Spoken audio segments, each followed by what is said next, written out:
Hello, my friends. It is another Tomato Tuesday. It is the 3rd of June as I record this, and I am heading towards the garden with the top 10 list of how to promote high yield tomatoes by July. And I have lived this to be the truth.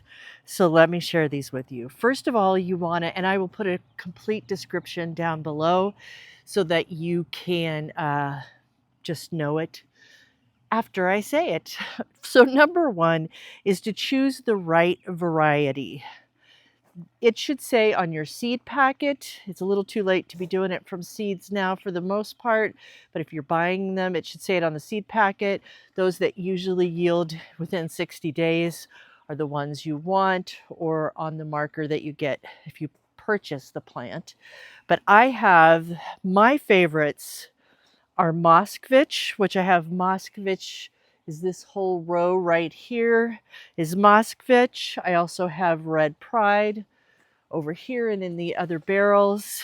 And what is the other one? Money Maker. Money Maker. So those are the varieties. So look for the varieties and you'll get to know the ones you love best. And Mosvich's for me has been the one that always gets the first fruit, really close to Red Pride. And these are all botanical interest seeds that I use, which I will have a discount for seeds below if you're still wanting to get some seeds. Give them full sun. Now, you might find this unusual that we actually grow our tomatoes under these aspen trees, but it gets a fair amount of sunlight in the morning, midday, and we keep the trees pretty trimmed back. But I find that they actually like a little bit of shade during the day so they don't get the hot sun, which I believe lets them last longer. So give them full sun, 6 to 8 hours a day. Amend your soil deeply. Compost. I am a big proponent of compost. It's also recommended worm castings if you do that, and an organic fertilizer. I'll show you one here at the end that I like to use. And yeah, so you just want to amend the soil. You want to plant them deep and bury the stem as much as you can, because they do grow a lot from their, they actually grow roots from their stems. So let them go deep, because remember, they've got a long way to go as they head up the string on the trellis, if you've actually got your tomatoes trellised. Water deeply and consistently. You will see on our tomatoes, we actually give them their own direct watering link. We do not just have them, on a drip system like this. We water deep and consistently. Mulch to lock in moisture. Now, for the most part, I agree with this. In my particular case, I do not mulch them because we have had a problem with grasshoppers, and I'm really trying to keep mulching down to a minimum, because for some reason that seems to attract the grasshoppers more in the springtime. Prune the suckers off. Both the suckers, like I'd almost look at this, and let's see if you can see this, as a sucker right here. You just easily want to take that off, or sometimes they will come in between the stem right here, and just easily remove those.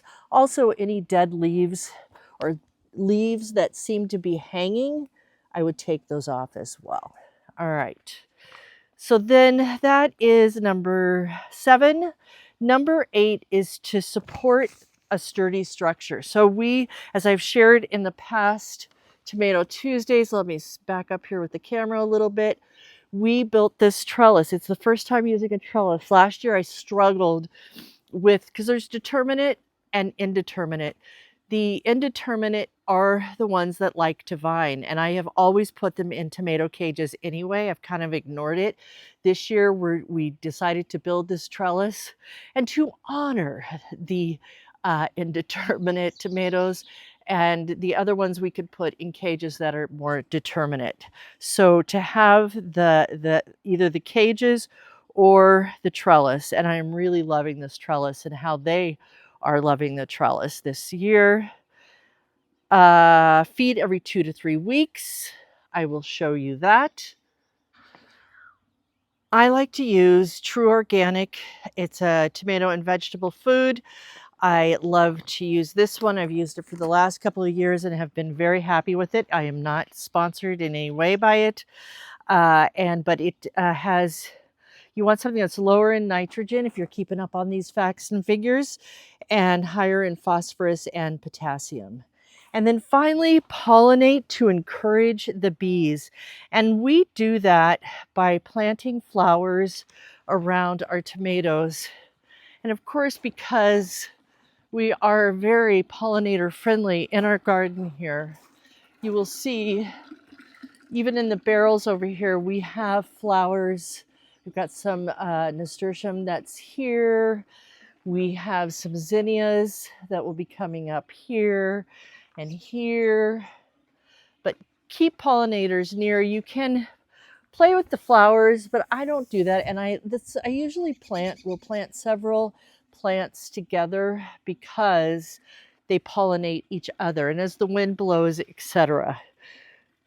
And the final thing I'll show you here this week is that we had like 3 different tomato plants. We had the Mosvich, the Red Pride, and the, what is that one called? Glacier. I haven't used the Glacier before, and we're trying that out this year.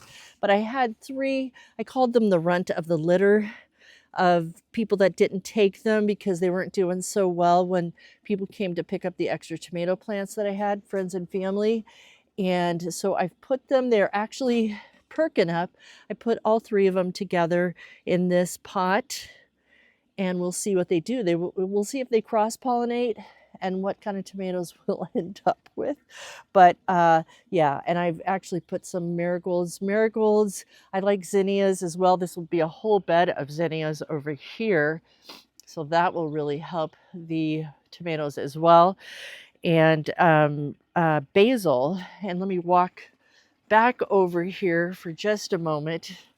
And I would, as I do, encourage you to let me know how your tomatoes are doing, what successes you've had, maybe some mishaps that are happening in your garden. Would love to know. But I'm also planting basil because I've been reading about how it helps with pollination. So I'm just putting them here near the stem of them. I'm adding them as I go. As I go to the grocery store, I'll get another little bit of basil. So let me know. I'd love to hear from you on what is happening in your garden. Thanks for growing with us, and we will see you next time. And in the meantime, be sure to like, comment, let us know what really resonated for you in this video, and then of course be sure to subscribe at no cost to you and be updated when we have new videos up to play.